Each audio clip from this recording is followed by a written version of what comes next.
In this session, we'll be covering some basic data mining algorithm. In practice, most of these algorithms are used with some modification, but nonetheless, they are very important to lay a firm foundation. We'll start with some very basic classification algorithm. Then we will cover statistical modeling, construction of decision trees, and building association rule. Towards the end, we will cover numerical prediction. Then we'll have instance-based learning, and towards the end, we'll be covering clustering. In between, we will also demonstrate how do we practically use Weka to run these algorithms. We'll just be covering 2-3 algorithm in Weka for now, as we have a dedicated session for this. So let's begin. So the first algorithm that we are going to do is a very easy classification algorithm called 1R for one rule. So it basically generates a one level decision tree which tests just one attribute. So what are the steps of 1R? First of all, we consider each attribute in turn. There will be one branch in a decision tree, the one level decision tree which we talked about, for each value of this attribute. So say suppose an attribute outlook has 3 values, so there will be a decision tree for outlook, and there will be 3 branches based on the 3 values outlook has, and will allot the majority class to each branch. So each value of the attribute will cover some of the instances, and the majority class of the instances will be allotted to that branch, and we'll repeat the same step for all the attributes. And in the end, we'll have one decision tree, one level decision tree for each attribute, and we'll choose the one with minimum error. So this is how our algorithm works. Very easy. This is the pseudocode of 1R. So again, we consider each attribute turn by turn, and for each attribute, we make a rule or a decision tree, one level decision tree, based on how many branches we have from that attribute, which again will depend on how many values that attribute can have. And for each branch, we'll consider the majority class as the classification of that branch, and by this method we'll have one tree for each attribute, and in the end we'll be taking the tree with the smallest error rate. Okay, for example, we have our weather data, as you can see over here. So uh, again, as you can see, we have 4 attributes over here: outlook, temperature, humidity, and windy. So we will be constructing one level decision tree for each of these attributes based on, and the number of branches in each tree will depend on the different values in each attribute can have. So we are considering over here outlook parameter first. As you can see, outlook parameter can have 3 values, 3 attribute value. It's a nominal variable. The 3 values are sunny, overcast, and rainy. Then we have plotted how many number of instances with play equal to no, and then for play equal to yes. Based on this, we have our majority class. For example, in the sunny value, we have play equal to no 3 instances in this case, and for play equal to yes we have 2 instances. So will be the majority class will be no, and the total instances where outlook equals to sunny is 5. As you can see, 3 plus 2 is 5, and so the error will be 2 by 5. 2 is basically the number of instances where play equals to yes, and this step is repeated for each value of attribute outlook, and in the end the total error is basically the summation of the 3 errors, which is 4 by 14. So when we repeat this with all our attributes, we have the following result. As you can notice, some of the attribute have equal total error. In that case, we can choose any one arbitrarily, and this is how we generate our 1R rule. As you can see, missing we have a special case when we have missing values. So missing is treated as just another attribute. One branch in the decision tree is dedicated to the missing value, like any other attribute value. So this is how we deal with missing attributes. Then we have the case when we have numerical attributes. So to deal with numerical attribute, we discretize them. How do we discretize them? Basically, we sort all the instances on the basis of this numerical attribute. Then we'll place breakpoints whenever class will change. These breakpoints give us discrete numerical ranges, and majority class of each range is considered as its range, as its class. So for example, we have the following data for weather example. Again, the same data. Here you can see we have two numerical attributes, temperature and humidity. So what we do here, we are going to demonstrate how do we deal with the temperature attribute. So basically, in the first step, we have sorted them on the basis of temperature attributes, and below them we have their classes. And these breakpoint, which you can see, we have a breakpoint whenever the class value change. So when we change from yes to no, we have a breakpoint. Then from no to yes, again a breakpoint. From yes to yes, since there is no change of class, so no breakpoint. And hence we basically divide our numerical data into ranges. The problem with this approach is that we can have a large number of division, or what we call overfitting. Therefore, what we do is we enforce a minimum number of instances in each division. For example, in this case, in this particular case, we have taken the minimum number of instances for the majority class equals to 3. So when we have one yes, no division, then no, again we have no division. And over here, since we have min equals to 3 number of yes, so then we have our division.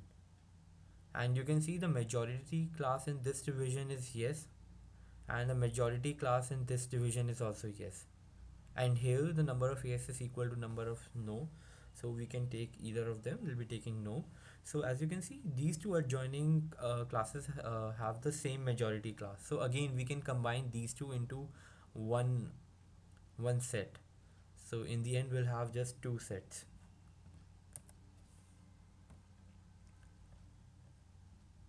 And we have demonstrated this, and from this now we have just two division. And as you can see, this is basically a midpoint between 75 and 80, so that is 77.5. The majority class on the left side is yes, and on the right side we have no. So, and these are the rules which we have. Classification rule: for less than 77.5 we'll consider yes, otherwise we'll consider no. So this is how we deal with numerical attributes in 1R. The next type of classification we are going to study is statistical modeling. Uh, we make few assumptions over here, though these assumptions might sound absurd, but they can be assumed. All attribute The first assumption is all attribute contribute equally to the decision making tree. So we don't give any kind of priority to any one attribute. Each attribute is considered equal, and all attributes are independent of each other. That is, the value in one attribute is not at all dependent on the value of any other attribute. So these are the two assumptions we make of equality and independence. And moving ahead, we have considered the weather data example only. Just we'll study this table. Here you can see we have our 4 attributes followed by our class. Uh, Based on the class value for each attribute, say when class equals to yes, the number of instances, then for class equals to no, the number of instances for each attribute value. And we have done this for each of our attribute. And for the class table, we just have the number of classes with value yes and the number of classes with value no. This is the first part of the table where we have just plotted this data. In the lower half, we have basically plotted this data in the form of fraction. So suppose we take this value 2 by 9. This is basically when we have play equal to yes, then how many instances are there with outlook equal to sunny? The answer is 9. How do we get this? For play equal to yes, we have 9 instances. And out of those 9 instances, how many instances are outlook equal to sunny? 2. So we have 2 by 9. And similarly, we do this with all the attributes and all their values. For the class play, we just have the number of values of class equal to yes upon the total instances, and similarly for class equal to no. Moving ahead. So the upper half showed how many times the value of an attribute occur for a class. The lower half shows the same data in terms of fraction, and we just told you how do we get this fraction. Now suppose we have an unclassified instance where we have the following values: outlook equal to sunny, temperature equal to cool, humidity equal to high, and windy equals to true. So taking our assumptions into consideration that all attributes are equal and are independent, the likelihood of yes equals to this fraction. How are we getting this fraction? As you can see, uh, here what we have done is this 2 by 9 represents the fraction when we have class equal to yes and the cases when outlook equal to sunny. So if we just move to the previous table which we built, here you can see the value is 2 equal to 9. When the class equal to yes and outlook equal to sunny, we have the value 2 by 9. And similarly, considering class equal to yes, we have plotted the value for each and every attribute. So this is for temperature equal to cool, then this is humidity equal to high, this is windy equals to true, and this is play equal to yes. And we have this value. Similarly, we have done for class equal to no, and now we basically need to convert these two fractions into probability. So how do we convert them in terms of probability? We use normalization. So this is how we normalize them, and we have them in the form of fractions. Now the concept which we just used, how do we derive that concept? So basically that concept is based on Bayes rule. According to Bayes rule, a hypothesis H and evidence E, we have the following relation. Uh, the probability of having H when we have E, when E is given, is probability of E when H is given into probability of H for divided by probability of E. For our example, hypothesis H is that play will be, say, yes, whatever case we consider, yes or no, and E is the particular combination of attribute values at hand. So E is basically that unclassified instance which we have. Now, basically, if we have used this notation where we specify outlook equals to sunny. So we have basically divided this this evidence E into four parts: E1, E2, E3, and E4, representing each condition in that unclassified instance. Since E1, E2, E3, and E4 are independent, this is one of our assumption which we have. So the formula for holding of hypothesis when E is given converts to this. Say then for probability class equal to yes. So basically we are assuming that our hypothesis H is yes. We have the following formula, and the only unknown factor in this is P of E. This will be taken care of during normalization, so this factor is removed. And since we are using Bayes rule, so this method is called naive Bayes. Naive because we have the two assumption which we have made, because of that this is called naive Bayes. Now we have some problems with naive Bayes. In suppose we have an attribute value EA for which the probability EA H equal to 0. So we'll just go to the previous slide. If we put that value over here, the whole probability will come equal to 0 irrespective of the other probabilities. We don't want this. So what's the solution? The solution is called Laplace estimator, in which what we do is we basically uh, add few values to the numerator and denominator of each fraction for each attribute. For example, here we have added this new p1, new p2, new p3 in the numerator, and new and new in the denominator. Here p1 plus p2 plus p3 equals to 1. This is the assumption which we have made. This method of this basically, it will increase the each fraction by a fixed amount, and in case we have a 0, it will convert that 0 fraction to a non-zero fraction. Now we will study how do we deal with the missing attributes in statistical modeling. In case a value is missing, say for an attribute EA in the given data set, that is our training set, we just don't count it. We don't include it in our, uh, in the calculation of our fractions, in the calculation of our probabilities. So this is how do we deal with an missing attribute value in the training set. In case if our unclassified instance has a missing value for a particular attribute, so what do we do? For example, what we have considered over here is so that our unclassified instance, the outlook value is missing. So basically, when we are calculating the likelihood of yes and likelihood of no, we don't include the fraction for the outlook attribute. And the rest of the procedure remains the same. The rest of the fractions remain the same. We just don't include the value of outlook fraction. So this is how do we deal with missing attributes. Now we study how do we deal with numerical attributes. Numerical attributes are handled by assuming that they have normal probability distribution or Gaussian probability distribution. We'll consider the case when we have a normal distribution. For a normal distribution, we have the following formula. So basically, this for a particular x, fx is the probability of x. We in the over here, nu is the mean, the sigma, that is the denominator, is basically the standard deviation, x is the instance under consideration, and fx is the contribution of this attribute to the likelihood figure.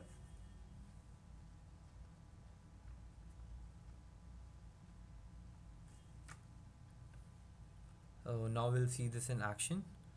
Over here we have, as you can see, we have two nominal attribute, temperature and humidity. The rest of the calculations remain the same. For the temperature attribute also, we basically divide all the instances for play equal to yes and for play equal to no. We have the following table. So for play equal to yes, we calculate the mean, then we calculate the standard deviation, and we do the same for play equal to no, repeating the same steps for humidity as well. So now, say our instance, sorry. So say when our in our unclassified instance we have temperature equal to 66, so we just put that in our formula for fx, and we have the contribution of temperature equal to 66 in the likelihood. So in the uh, likelihood of yes, we'll just put 0.0340, and we repeat the same for other numerical attributes as well. Okay, so the next thing that we are going to study is the divide and conquer strategy for constructing decision trees. So basically, what are the steps of constructing a decision tree recursively?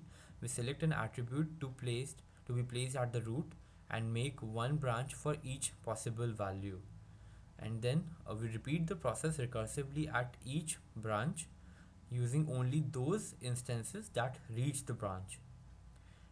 The third step is, if at any time all the instances at a node have the same classification, we stop developing that part of the tree. So it's pretty simple, but the only problem that we have is how do we decide which attribute to split on. So these are the steps to find the attribute to split on. We consider all the possible attributes as options and branch them according to the different possible value for each attribute. Now for each possible attribute value, we calculate information and then the information gain for each attribute. Now in the third step, we select that attribute for division which gives a maximum information gain, and we do this until each branch terminates at an attribute which gives information equal to 0. How do we calculate information and gain? Say if we have the data uh, p1 comma p2 comma p3 till pn, such that p1 plus p2 plus p3 till pn equals to 1. So these are basically the different attribute values, and the sum of their probability is equal to 1. The information for this will be minus p1 log p1 minus p2 log p2 till minus pn log pn. The gain will be information before the division on this attribute minus information after the division. and we go for that attribute gives us a maximum information, a maximum gain, sorry. So this is how we actually do it. This will basically help you understand what we are talking about. Here again we have considered the weather data, and we are considering each attribute individually. So here we have our outlook attribute, temperature, humidity, and windy. Okay, so uh, what we have done is outlook can have three values, so we have three branches, and this particular rectangle basically signifies for outlook equal to sunny how many instances have class equal to yes and how many instances have class equal to no. Similarly, for this value of outlook equal to overcast and for outlook equal to rainy, we do this for all the attribute. Here basically we are deciding upon the root node of the decision tree. Now what we do is using the formula for information. Initially we have before any kind of division, we have number of instances with class equal to yes equal to 9, that is 9 such instances, and for class equal to no we have 5 instances. So if we just express them in the form of fractions or probability, we have 9 by 14 and 5 by 14, and the information for them using the formula which we specified is 0.940 bits. So this is basically the amount of information which we have before division. Now we are basically considering the outlook attribute. We observe the following. The attribute outlook can have three values: sunny, overcast, and rainy. Here again we have specified number of class equal to yes and number of class equal to no for attribute value. And basically if you just go to the previous diagram, we are basically considering this diagram as of now. So we are calculating the information contained in each node individually. So we consider this node, then this node, and then this node. In the end we'll be basically take a summation of these three information, and this will be the information which we have after division. So again coming to our table, what we have done over here is again we have taken that each node individually and calculated their information. The node attribute equal to overcast, it contains zero information. As you can see here we have only class equal to yes.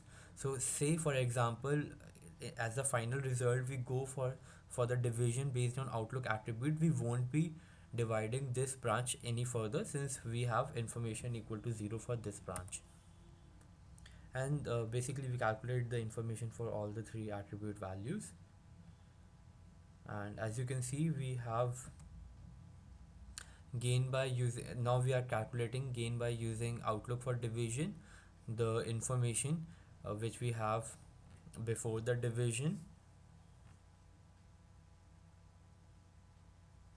and we calculate the gain for different attributes over here.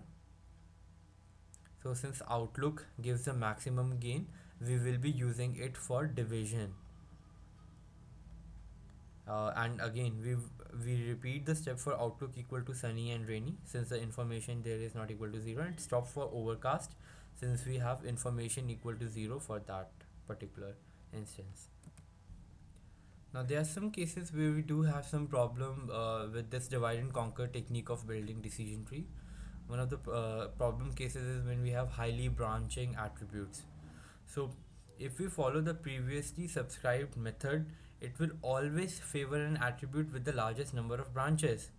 In extreme case, it will favor an attribute which has different value for each instance. The particular type of attribute what we call is identification code. So just look at this diagram below. Here as you can see, for each value of this attribute ID code A, B, C till N, we have a different branch.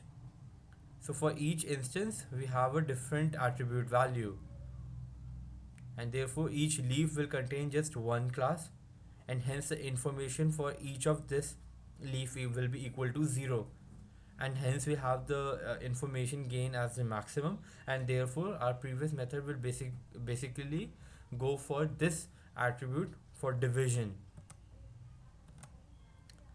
Again, the calculation of information for the previous case, it's equal, hence it will have the maximum gain and will be chosen for branching.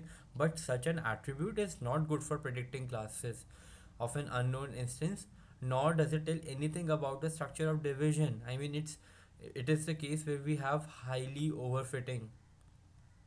So to counter this, we use gain ratio. Gain ratio is defined as gain, which we used in our previous case, divided by split info. Now, to calculate split info, for each instance value, we just consider the number of instances covered by that attribute value, irrespective of the class. When then we calculate the split info. So for identification code, like in the previous case, the decision tree which we built, we are talking about this decision tree. So for this decision tree, we had 14 different values, assuming n equal to 14. For this, the split info will be info of 1 comma 1 14 times. So what we have done is, we have just mentioned the number of instances covered by each branch, irrespective of the class value. Say if a branch has one yes and one no, then we'll just have a 2 over here. We are not concerned with the value of classes. And when we calculate this info, it comes out to be non-zero 3.807. uh, for outlook attribute which we considered, the information is 545, since if you remember, for each for the first branch we have 5 classes, for the second we had 4, and then for the third one we had 5. So for the outlook attribute, we have split info of 1.577. As you can see, as the number of branches increases, the split info increase. If the split info will increase, the gain ratio will decrease. And finally, we are going to go ahead with that attribute which has the highest gain ratio. So this is how we basically compensate for highly branching attributes. Now in this table, again, what we have done is, for each attribute we have calculated the gain info.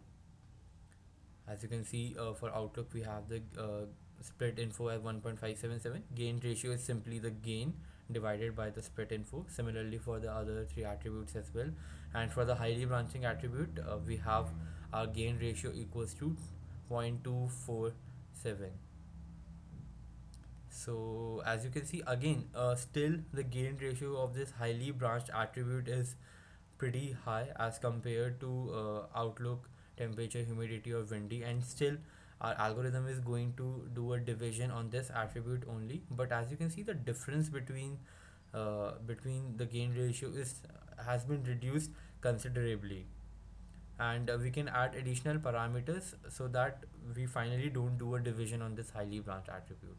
One more thing that needs to be noticed is that the gain of outlook and the gain of humidity differs by quite a amount. But as you can see, the gain ratio are pretty close.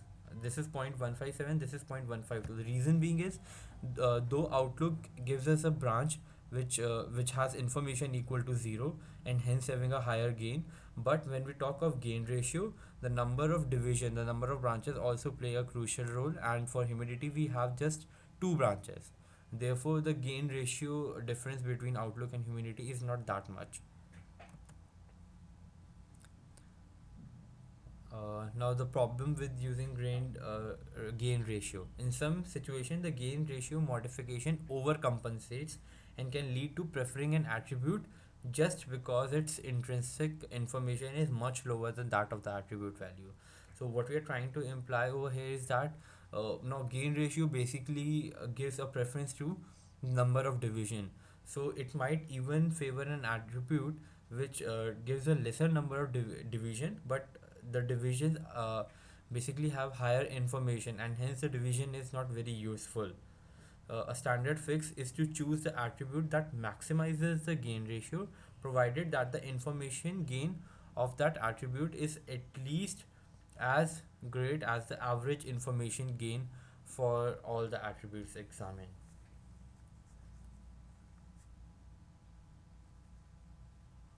So this is how do we deal with the problem in gain ratio.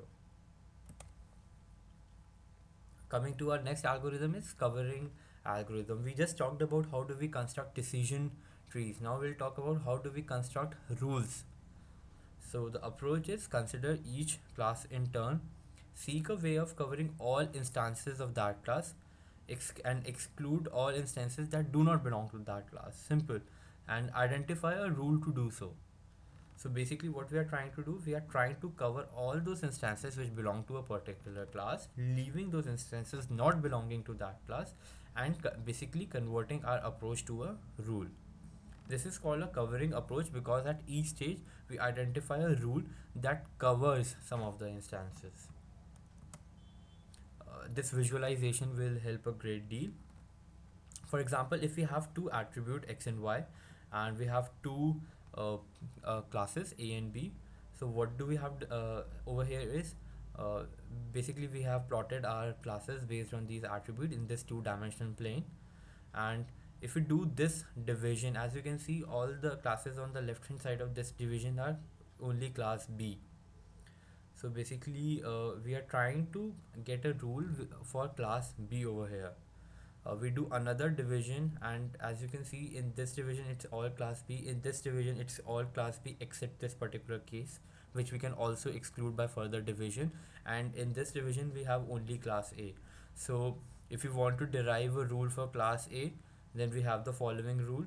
If x is greater than 1.2, that is the right side of this division, then class equal to a. And if x,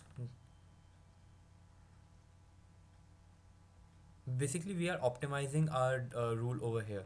So the first rule which we derive from this division is that for x greater than 1.2, the class equal to a. So basically we have taken the majority class over here. Now we further improve the accuracy of this rule, and we add the condition and y is greater than 2.6. So basically this particular quarter we are talking about, then class equal to a. So this is a pretty accurate rule which we have. And we've now basically we have left this particular instance of class a. So now if we want to include that as well, what we do over here is, if this conditions remain the same, and we add the following condition: if x is greater than 1.4 and y is less than 2.4, then class equal to a. So this basically covers this instance of class a as well. And these two rule finally give us basically classification rules for class A. We can do the same for B as well. Now we compare rules versus our tree. Now covering algorithm covers only a single class at a time. Like in the previous case, we basically constructed the rule for class equal to A. For to construct the rule for class equal to B, we have to run the covering algorithm for class equal to B individually. So basically covering algorithm covers only a single class at a time, whereas division takes all the classes in account, as decision tree creates a combined concept description. Pretty easy to understand. The problem of replicated subtree is avoided in rules. If you remember, we studied a case where we had replicated subtree. That problem is avoided in rule. If we construct the decision tree for our the rules which we derived in our previous case, this is the decision tree which we have. Now we talk of prism algorithm. Now basically we have cleared the concept of covering algorithm. Now how this particular algorithm, prism algorithm, is a simple covering algorithm. Now again, this visualization will help in what we are going to do. Basically we start with a very generic uh, instance division. Then we add some rule to make it more specific, and we keep on doing so until we have a required accuracy. Now two criteria to select an attribute for division.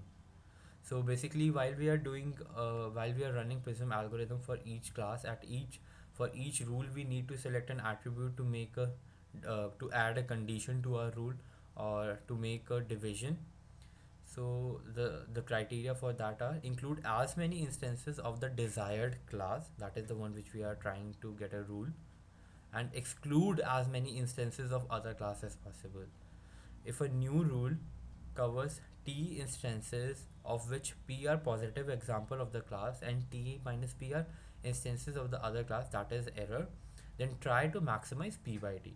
So basically we try to maximize our positive upon number of total instances covered by the rule. This particular ratio, we try to maximize this ratio.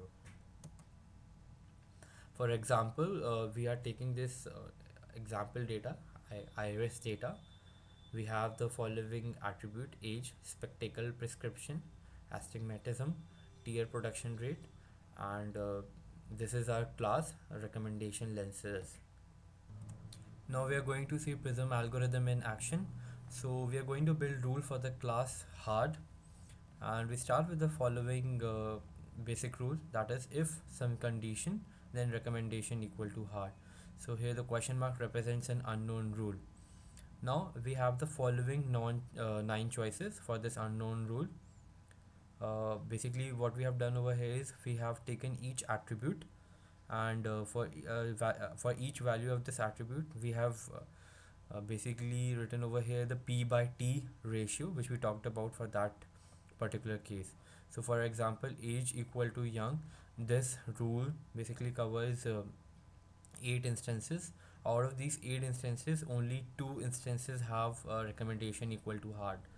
We do this for all the attribute value set. Here we notice that the maximum t by p ratio is for astigmatism equal to yes, and basically what we have done, we have choose randomly between equivalent option. In case we have two options which equal t by p ratio, we can take any one randomly.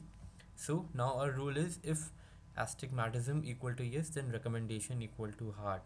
We won't be stopping at this rule, as this rule gives only 4 correct result out of the 12 instances it cover. We are striving towards 100% accuracy, and to do that, uh, we remove the correct instances of the 4 correct instances which this rule gives. We remove those from our instance set, and we modify our rule to this form: if astigmatism equal to yes and one more rule, then recommendation equal to hard. Now we are going to repeat the whole process again, but as we have just told, we have removed the 4 correct instances from our instance set. So our instance set looks something like this. Mind you, here we have only plotted the cases with astigmatism equal to yes, since this rule has already been added. And moving ahead, the choices for this data are these. Again, their p by t ratio.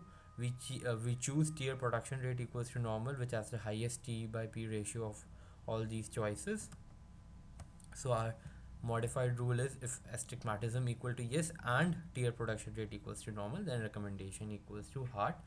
We again remove matched instances, and our data has taken the form like this table. As you can see here, all the instances have astigmatism equal to yes and tear production rate equals to normal. We again look at all the options which we have, take the highest t by p ratio, add it to our rule, and do it recursively till we have 100% accuracy. And finally, the rule which we get is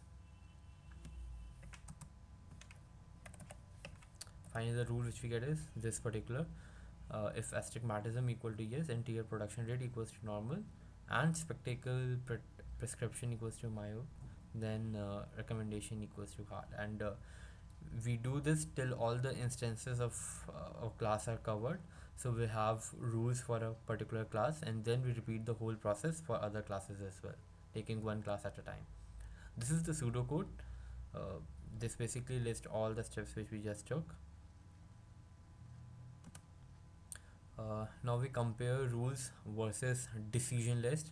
The rules produced, for example, by the prism algorithm which we just started, are not necessarily to be interpreted in order. So basically, they don't follow a particular order. Sorry, they don't follow a particular order like decision list. There is no order in which class should be considered while generating rules. Using rules for classification, one instance may receive multiple classification or no classification at all. In such cases, go for the rule with maximum coverage. So coverage is basically the number of instances for which the condition in the rule holds true. And for the case when we have no classification at all, and in that case we basically go for the maximum coverage of training example. These difficulties are not there with decision list, as they are to be interpreted in order and have a default rule at the end. So since they are interpreted in order, so this problem of multiple classification is handled, and with a default rule, the problem of no classification at all is also handled. Now we come to mining of association rule. Till now we have looked basically at classification rule. We divert a little and now we'll look at mining association rule. The basic definition of an association rule: an association rule can predict any number of attributes and also any combination of attributes. The What are the parameters of selecting an association rule? The coverage, that is the number of instances they predict correctly; the accuracy, the ratio of coverage; and the total number of instances the rule is applicable. So the total number of correct instances they predict and the total number of instances for which the association rule holds. We want association rule with high coverage, and at least it should have a minimum specified accuracy. It should be having an accuracy greater than at least the minimum specified accuracy. We look at some of the terminology. An item set is a combination of attributes. An item is an attribute value pair. For example, for the weather data, we have the table with each column containing an item set. We have different number of attributes. Uh, Basically, with each entry, basically we are talking about this table.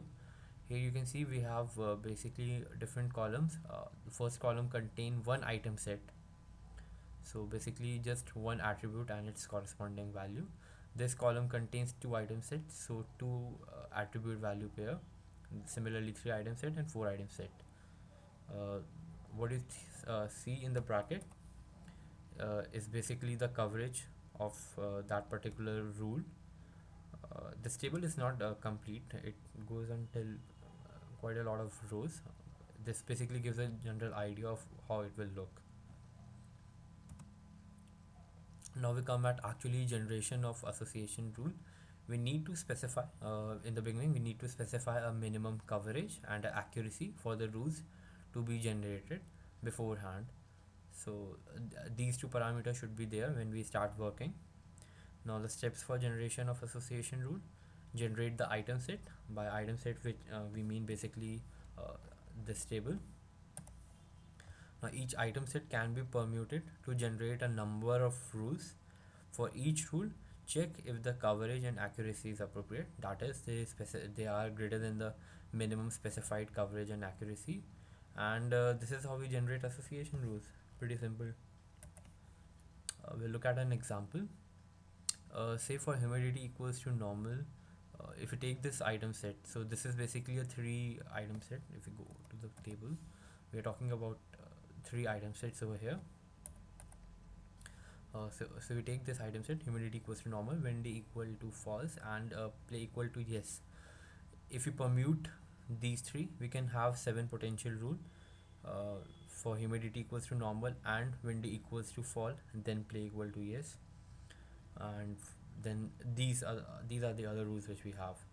The last one is, if anything, then humidity equals to normal and windy equals to fall and play equal to yes. What you see over here is basically the accuracy. The numerator is basically the coverage, and denominator is basically all the instances which it covers, whether they are true or not. So these are the seven potential rules which we have. And basically we can select any number of rules from here, provided they follow they give us a minimum coverage and a minimum accuracy, which we mentioned in the beginning. So this is how we generate association rules. Now we come to linear models. In linear model, we'll basically look at two things. We'll look at methods to deal with the prediction of numerical quantities. Till now, we were just talking about the classification. Then we did association. Now we'll talk of prediction of numerical quantities. We'll also see how to use numerical methods for classification. So let's begin.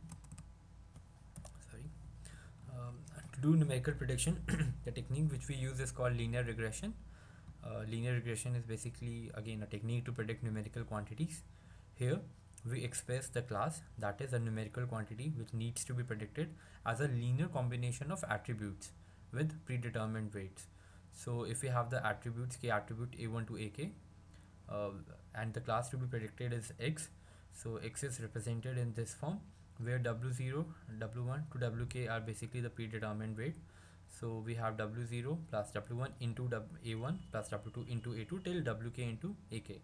So if we have the weights w0 to w1 till wk, then we can easily, and since a1 to ak, this we will get from the instance which needs to be predicted, so we can have the predicted value of x.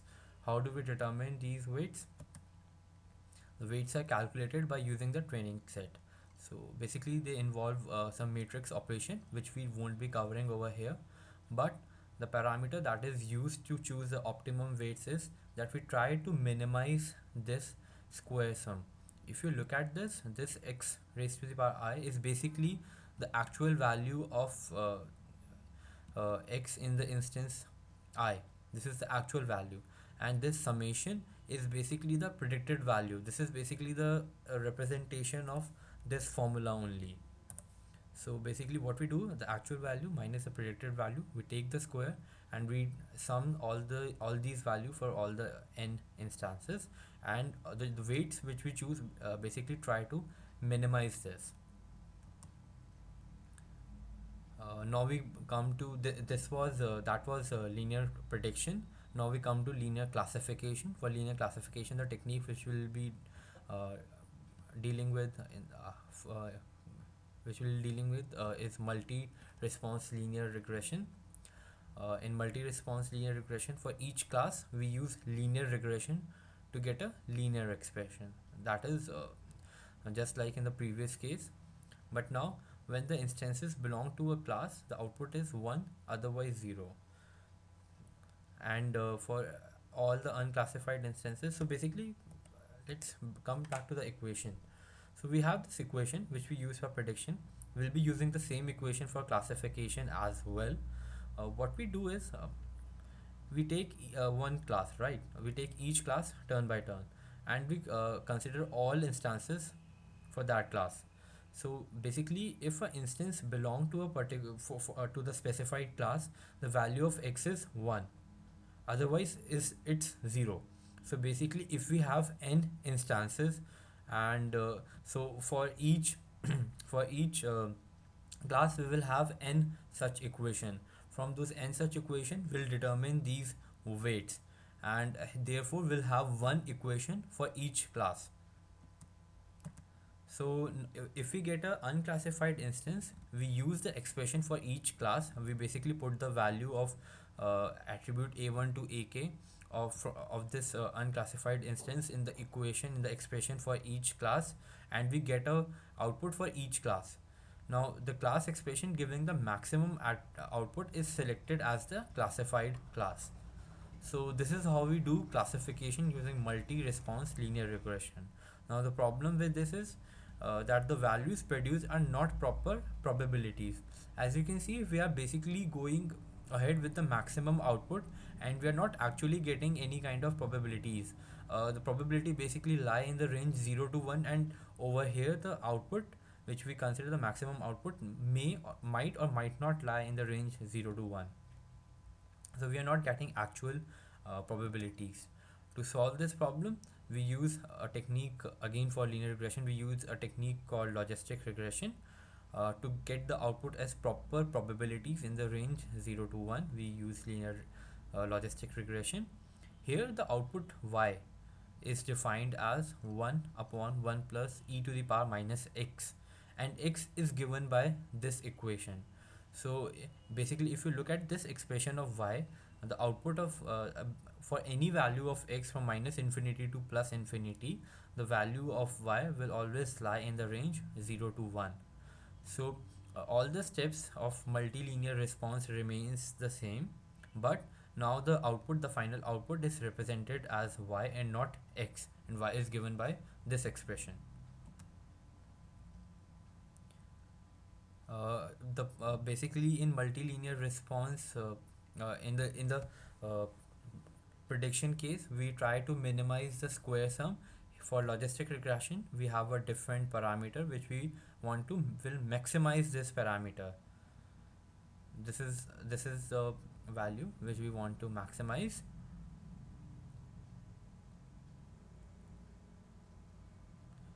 To generalize a logistic regression, what we can do is we can use the calculation like we did in multi-response linear regression. In case we have more than one classes, so we can use that technique. Again, the problem with this approach is that the probability of different classes do not sum up to 1. So the output, coming back to the previous slide, the output y will lie in the range 0 to 1. But we don't know whether, if we just add the value of y for different classes for a unclassified instance, the sum might or might not come equal to 1. So they are not actual probabilities, though they lie in the range 0 to 1. The other technique of linear classification is using the perceptron. If instances belonging to different class can be divided in the instance space by using hyperplanes, they are called linearly separable. So what we are trying to do over here is, if you consider all the instances which we have belongs to a instance space. It might be a two-dimensional instance space, three-dimensional, or whatever dimensions might be. If somehow we can divide that instance space into different parts by using hyperplane, such that each part has a particular class and no other class in it, then these instances are called linearly separable. If instances are linearly separable, then we can use the perceptron learning rule for classification. The steps for using the perceptron learning rule is, uh, we are considering that we have only two classes. uh, the equation of hyperplane is this. Basically what we have done over here, if you remember, this equation is very similar to the equation which we used during the prediction and during the classification for x. So we have the same equation, but we have equated it to 0. This will give us a hyperplane. With w0, basically we have included the attribute a0. Its value will remain to be 1. So this is the equation of hyperplane. If the sum mentioned in the previous step is greater than 0, so basically when we talk of sum, we are talking about this expression, this left hand side of this equation. So if the sum is greater than 0, then we have the first class, otherwise the second class. So basically this is how we do the classification. Of course, to do the classification, we need to have the values of weights w0 till wk. How do we calculate those weights? We'll look at that now. The algorithm to get the weight, and hence the equation of dividing hyperplane is, this hyperplane is basically called the perceptron, hence the name perceptron learning rule. What we do is we set all the weights initially to 0, and we repeat these steps recursively until all the instances in the training sets are classified correctly. uh, for each instance I in the training set, if I is classified incorrectly by the perceptron, say if I belongs to the first class, I put the value of attributes of I in the equation which we talked about over here, and its value is less than 0, whereas it should be greater than 0 since it belongs to the first class. So therefore it's not classified correctly, that is, it's classified incorrectly. So what we do is, basically we take the attributes of I and we add it to the weight vector. By weight vector we mean the vector w0 comma w1 till wk. And suppose if I else if belongs to the first class and it's classified incorrectly, then we add it to the weight. Otherwise we subtract it from the weight. And we do this for each instance I in the training set, and all of these steps are repeated until all the instances in the training set are classified correctly. So this is how we deal with the numerical prediction and numerical classification. Next thing we are going to cover is instance based learning. This is again a way to classify unclassified instances. The general steps is no pre-processing of training set. So we don't build a decision tree, we don't build decision rules, so there's no pre-processing of training set. We just store the training instances as it is, no modification, no pre-processing. Now to classify a new instance, we calculate its distance from every stored training instance by some matrix. We'll talk about this later. Now the unclassified instance is allotted the class of the instance which has the minimum distance from it. So basically from all the weights which we calculated in step 2, uh, to classify this unclassified instance, we use the class of that instance which is nearest to this unclassified instance. Now how do we calculate distance between between a instance in the training set and an unclassified instance? The distance function which we can use is it belongs to it basically depends on our application. Different application For different application we have different distance function. Some of the popular distance functions are Euclidean distance, which we are going to demonstrate. Then we have Manhattan distance metric and many others. The Euclidean distance is given by this formula. Basically this is the square root of square but in this bracket what we have done over here is, this is attribute a1, the value of attribute a1 in one instance. This is the same attribute in the other instance. We take the difference, square it, and we do this for all the attributes, add all of them and take the square root. Here k is the number of attributes, and this is how we get the Euclidean distance between two attributes. Uh, Sometimes we need to normalize the data. We normalize attribute such that they lie in the range 0 to 1. We use this formula where vi is the original value of attribute. We subtract the minimum value from it and divide it by the maximum value of the same attribute minus the minimum value, and we store it in AI. So this is the normalized value of attribute vi. Now, how do we deal with missing attribute? In case of nominal attribute, if any of the two attribute, that is by two attribute we mean the two attributes belonging to the two instances of which we are trying to calculate the distance. If the two attribute, if any of the two attributes are missing, or if the attributes are different, then the distance is taken as 1. For nominal attribute, if both are missing, then difference is 1. If only one attribute is missing, then the difference is either the normalized value of the given attribute or 1 minus that size, whichever is bigger. So in case of missing attribute, we basically try to maximize the distance by taking the maximum value.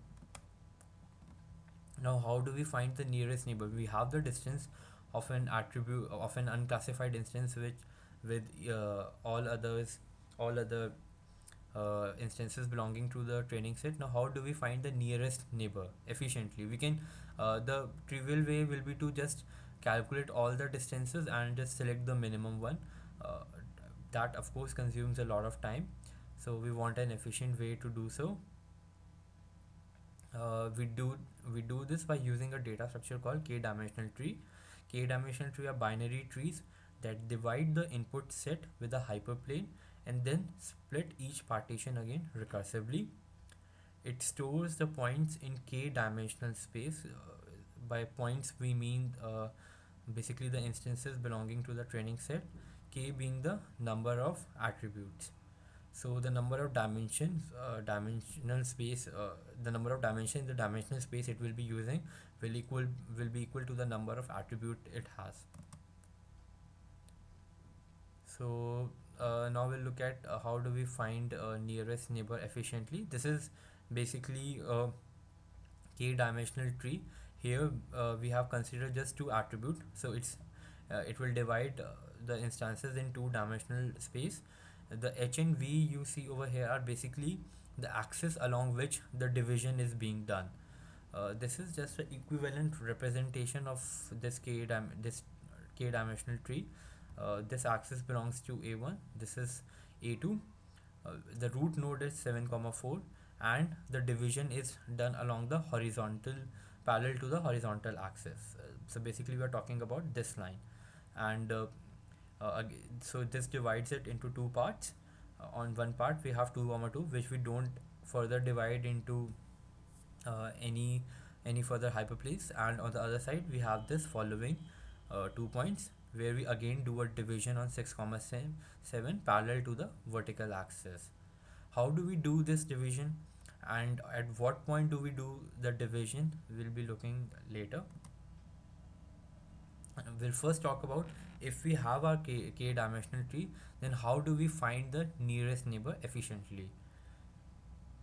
uh, so this basically talks of the example which we just see here. We saw a k dimensional tree and the instances with k equals to 2. As you can see, not all child nodes are developed to the same depth. So as you can see over here, 2 by 2 just ends over here, whereas we have developed this node 6 comma 7 further. Also we have mentioned the axis along which the division has been done, that is v or h in this case, since we are talking about only two dimensions.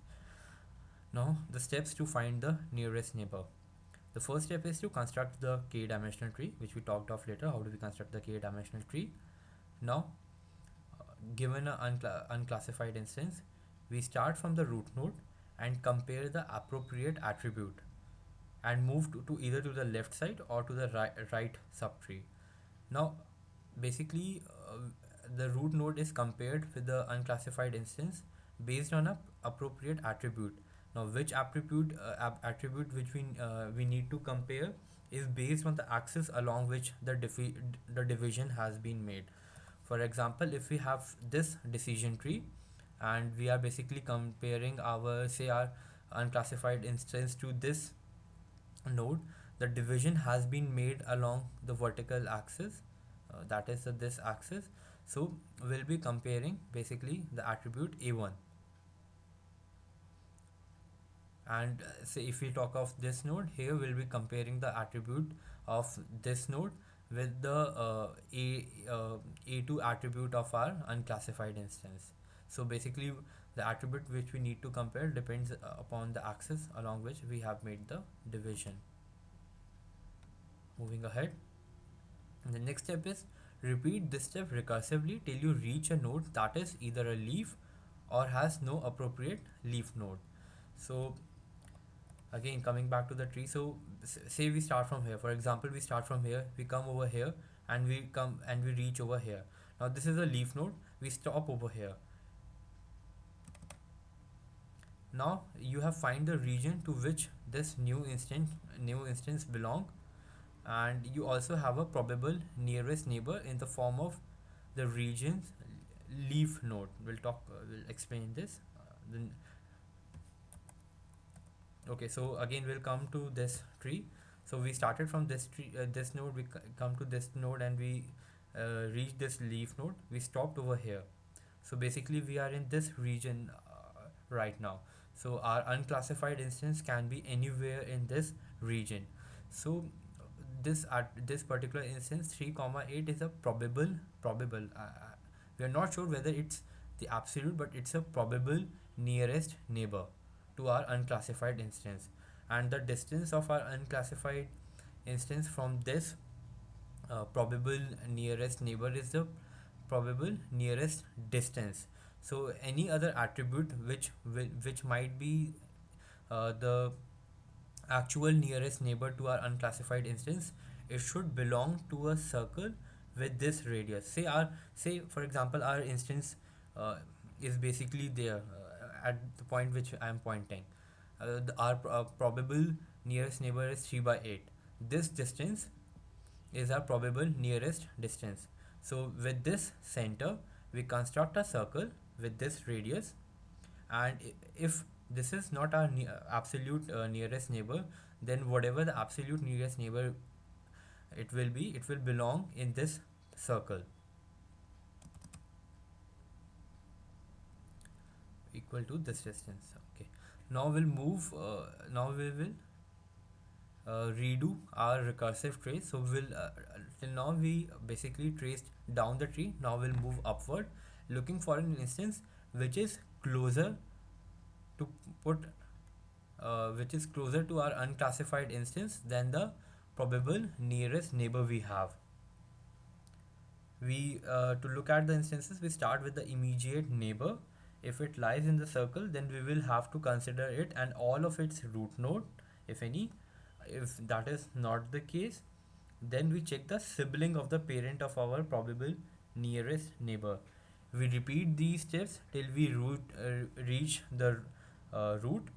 In case we find any instances which are nearer than our uh, probable nearest neighbor, we update the nearest neighbor. So basically, this diagram will help it explain in a better way. This star represents our unclassified instance, and by following our first few steps, we have reached to the conclusion that this star, this unclassified instance, belongs to this particular region, and the black dot over here is the probable nearest neighbor. Now, using this as the center and the distance of this star from this dot, we have constructed this circle, and if there is any other neighbor which is closer to this star, then it will definitely belong to this circle, and we will have to consider all the region which this circle intersects. So the first region with that we will be so we'll basically how in what order do we consider the region, will recursively move upwards the tree. So the first region that we will be considering is uh, the star belongs to this region. This particular shaded region is the sibling of this region. So the first region that we consider is this region. As we can see, this region does not intersect this circle, so we cannot have a nearest neighbor to this region. The next region which we will use is the sibling of the parent. So basically, we are talking of this complete region above this horizontal line, and out of this we again we have this division divided into two parts. Out of this, we should not consider this part as the circle does not intersect this part, so we'll consider this part. Now this part does have a instance which is more nearer to this star as compared to this black star, and we basically point this instance as the nearest neighbor. We repeat these steps until we reach the root node. In this particular case, this will remain to be the nearest neighbor, and this is how do we find the nearest neighbor using a k-dimensional tree. Now we come to the construction of k-dimensional tree. To construct the k-dimensional tree, we need to figure out two things: along which dimensions to make the cut and which instance to use to make the cut. Now deciding the dimension, how do we decide the dimension? We calculate the variance along each axis. The division is done perpendicular to the axis with minimum variance. And deciding the instance to be used for division, we just take the median as the point of division, and we repeat these two steps recursively till all the points are exhausted. So if we come to the decision tree which we saw over here, okay, so in the beginning we have all these instances 7 comma 4, 2 comma 2, 6 comma 7, and 3 comma 8. So what we do is we calculate the variance along this axis and along this axis, and based on the axis which has the maximum or higher or lower variance, we do the division. Over here we do the division along this axis. Now we know that we need to do the division along an axis which is perpendicular to the A2, but which point to use? So basically we take the median of all the points which we have, that is 2 comma 2, 7 comma 4, 6 comma 7, 3 comma 8, and we do the division along the median of all these points, that is 7 comma 4 in this case. and we do this recursively till all the points are exhausted.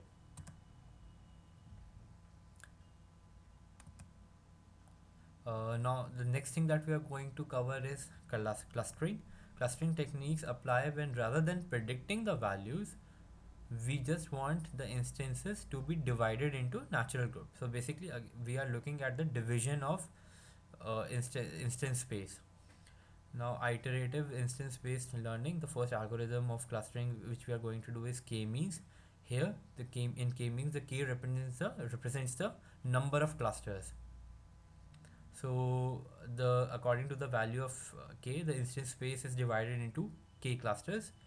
K-mean forms the clusters so as the sum of square distances of instance from their cluster center is minimum. So this is the end purpose, or this is the uh, basically the matrix on which we do k-means. Basically we try to minimize the sum of squares of distances of instances from their cluster center. Now the steps of now we will look at the steps of clustering. The first step is to decide the number of clusters, that is k, manually. Now from the instance set to be clustered, we randomly select k points. This will be our initial k cluster center. So from all our instances, we randomly select k points and we will take them as our initial k clusters center.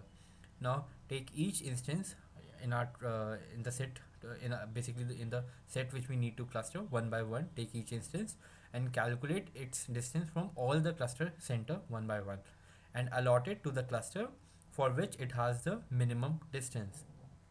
Once we have all the instances have been classified, take centroid. So basically all the instances are have been clustered into different clusters. Now we consider each cluster individually and we calculate the centroid of all the points belonging to a cluster, and we calculate the centroid of all the clusters. This centroid will give us the new cluster center. Now we'll use this new cluster center and we will repeat these steps. Take each instance, calculate its distance from this new cluster center and allocate it to the cluster center which has the minimum distance from it. And so basically we'll have our clusters, we'll again have k clusters. Now we'll again calculate the centroid and repeat these steps. We are going to repeat these steps until our cluster centers keep on changing. Suppose if in two consecutive steps our cluster centers don't change much, then we stop at this, and the k clusters at this point give us our k clusters. So this is how we do k means clustering. So in this session, we covered the basic algorithms. We did basic algorithm regarding classification, starting from the very simple 1R to more complex one. We also learned how do we build decision trees, decision rules. Then we move on to association rules. Then we did numerical prediction, and in the end, we also covered k-means clustering. Now, as we told you in the starting, we are going to demonstrate few of the algorithms that we just did. So okay, so this is basically the explorer part of Weka. We choose our input file.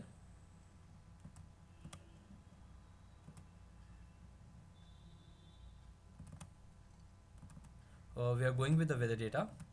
We import the weather data to Weka.